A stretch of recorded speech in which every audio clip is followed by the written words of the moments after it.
All right, good day, everyone. So we're going to do a little radio communications training. For some of you who have worked with me before, you may be familiar with this presentation. So just serve this as a little refresher for you. So radio communications, different types of radio traffic that you are going to experience in the fire service. First one's going to be general traffic, and we're going to be talking about each one of these in depth here. Next one is going to be new incident traffic, followed by on-scene traffic, closing traffic, and then we're going to talk about a couple acronyms that you're going to be utilizing within all four of these radio traffic communication scenarios. So the first one is general traffic. As it states, general traffic is used for non-emergency communications between you and the command center or you and another unit. You always start the traffic off by stating the person that you're trying to reach. Just like on the telephone, you would say, "Hey Dan, it's Wayne." You say the other person's name first to get their attention, and then you say your name. So in our instance, in the fire service, we alert dispatch by starting with San Bernardino, followed by our unit identifier, and then your message. For example, San Bernardino Engine 372 en route MCLB for training. Quick, simple, and to the point. That's all you have to do. Or if you're going to be doing some training and you want to put yourself out on a little bit of a delay, San Bernardino Engine 372 will be in a 5-minute training delay for the next 2 hours. Boom, you're done. 2 seconds it takes, you got your information out there. San Bernardino is able to copy that. Next topic is new incident traffic. What is new incident traffic?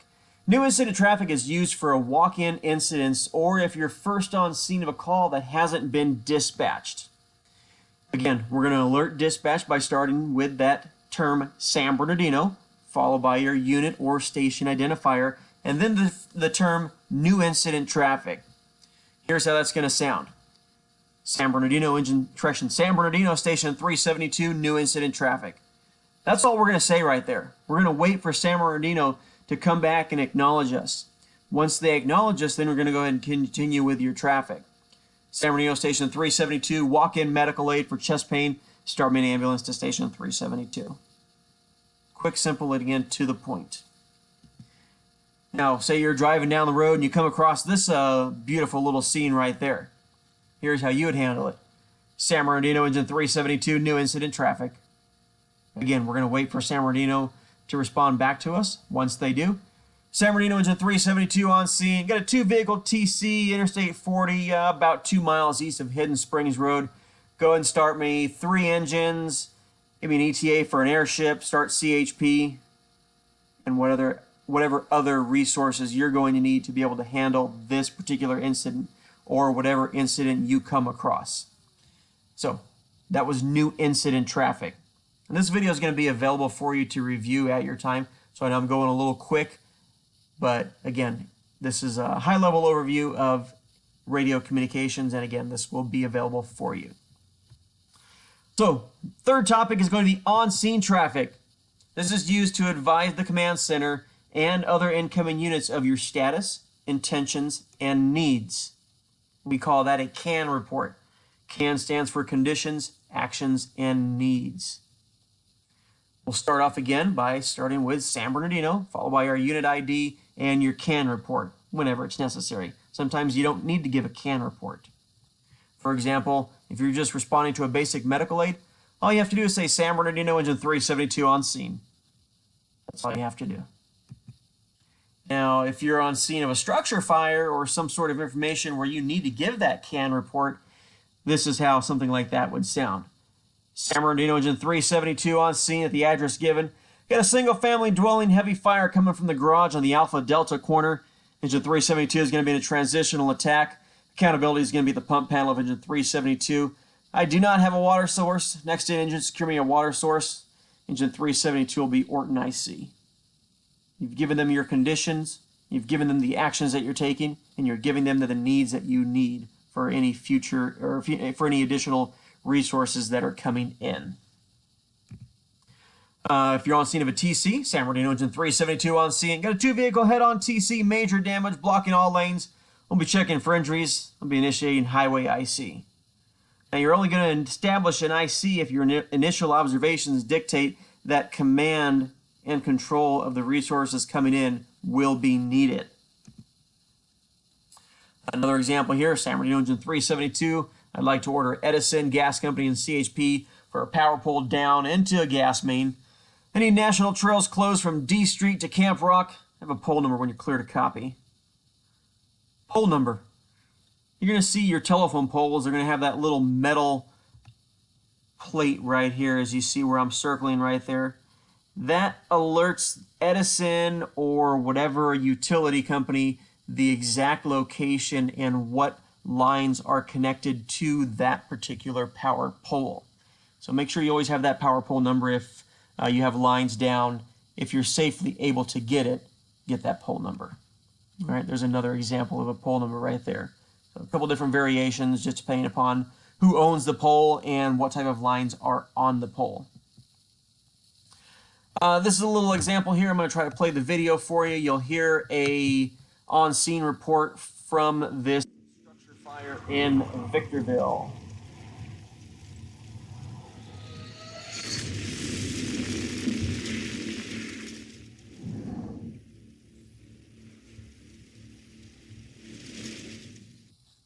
Charlie 147, Medic Truck 304, Medic Engine 22, Medic Engine 311, Medic Engine 313, residential structure fire, reported smoke is flame scene, SO on scene, B Street, 5th Street, B and 5th, number 5, Victorville 168, tactics on 1593, alternate attack 5 miles direct. Paramedic Engine 311 is on scene. Single story, single family dwelling. Heavy smoke and fire showing from the alpha side. We do have an immediate explosion to the occupancy to the delta side. Medic Engine 311 will be in the attack mode, switching attack. I'm only going to switch over monitor for 360. Medic Engine 311, I copy on scene. Copy through size up. All units responding to B Street, 5th Street. Switch over to attack with 360. All right, so as you heard, when he was going on scene, he gave the conditions, single story, single family dwelling. He gave the actions, what they're doing, and he also gave the needs for any additional resources coming in. They're going to have him switch attack for further instructions. So he got on scene, he told Comm Center what he has, he gave a quick CAN report, established IC, and they're going to work on their little fire that they got right there. So a quick little video there for you. So last type of traffic is going to be closing traffic. This is used at the end of an incident. It contains information regarding the status of the units being released and their availability. It can also contain information on who the incident's being handed off to. So if you're no longer IC, you're transferring command to somebody else, you're going to let San Bernardino know that. Again, start off by letting San Bernardino know that you want to get their attention by saying, San Bernardino, Rescue 372. San Bernardino Engine 372 is available. If you're just done with a simple medical aid or a simple little call, that's all you need to do is just let them know that information right there. If you need to let them know who's handling a report, San Bernardino Engine 372 available, report to Clemens. And if you need to go somewhere, say you're going to be out of service or you're not responding back to your normal station, say you have to get equipment, San Bernardino Engine 372 is available en route. Yermo equipment, en route, MCLB equipment, whatever you're going to do, let them know where you're going. That way, if a call happens to pop in that other area, San Bernardino knows that, oh, hey, 372 is en route to Yermo. They're en route to 401's area. We'll go ahead and start them along with the first in units. A couple acronyms that we already talked about. The CAN report, conditions, actions, and needs. If you're working interior structure fire and your fire attack and your IC gets a hold of you and says, hey, give me a CAN report. IC fire attack, I got heavy fire in the rear bedroom. I'm currently making access to the seat of the fire. I need an additional hose line to the bedroom on the Bravo Charlie corner. You told them what conditions you have. You told them what actions you're taking. You told them what you need. Your CAN report. 360. This is something that the company officer is going to be doing. It's basically once you get on scene, you're going to perform a little 360 degrees is a circle. So it's basically a walk around the entire structure to take a look at the conditions on all sides of the building that are available to you. And the last acronym is PAR, It's personnel accountability report. On your helmet, you will have a little RIC tag that has your last name on it, and that is used in conjunction with obtaining a PAR report. It's basically used to ensure that you and your crew are accounted for when you're operating in those IDLH conditions. IDLH standing for immediate danger to life and health or hazard conditions. So that is a PAR. If the IC asks for PAR, say you're a fire attack and they say fire attack IC, give me PAR. That means you need to check to make sure you have all the people that were with you when you went in and they're all safe and accounted for. Then you, if they are, you reply back and say, IC fire attack, we have PAR. It means you have everybody with you. So your turn. Couple little pictures here for you to ponder. How would you handle this? You're that solo fire engine right there and you just got on scene. What's your report going to be? Remember, you're going to start off with San Bernardino engine 372 on scene. I got a what? What is it that you have? What conditions do you have? Next, talk about your actions. What are you taking? What actions are you taking? See some guys down there deploying a wildland line down there. Tell us what you're doing. Now, what do you need? Can you handle this by yourself? Do you need additional resources? Do you see a hydrant nearby? Yeah, probably not. Do you maybe need a water tender? Do you want air attack? What is it that you need? Let San Bernardino know what is it that you need based upon your conditions and the actions that you're taking. Structure fire. San Bernardino Rescue 372 on scene. I got a single-story, single-family dwelling. Heavy fire through the roof. Looks like they're going interior for some reason. Now, you would never go interior by yourself unless you have a credible report that somebody is trapped in there. And we'll talk about that in another class when we can override RIC and when we're going to establish IRIC. It's a completely different topic, but we will talk about that a little bit later. So again, conditions, what actions are you taking? What is it that you need?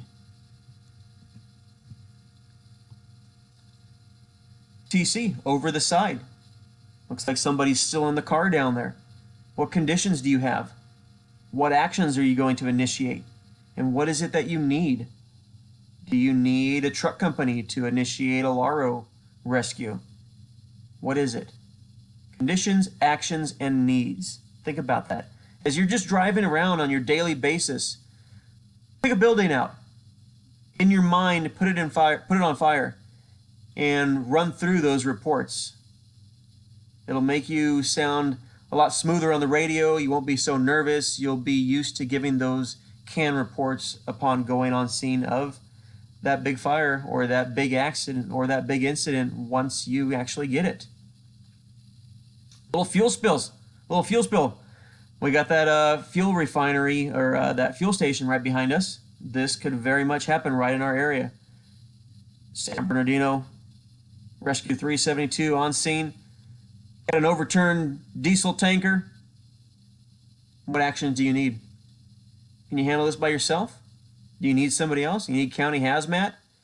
Do you need CHP? Shut down the roads? Do you need Caltrans? What is it that you need? What actions are you taking? Again, that CAN report. All right. Hope this helped you out, guys. I know it was quick, but again, this video it will always be up there for you, so you can always take a look at it and go back over it. Good job. Stay safe out there, and high five. All right.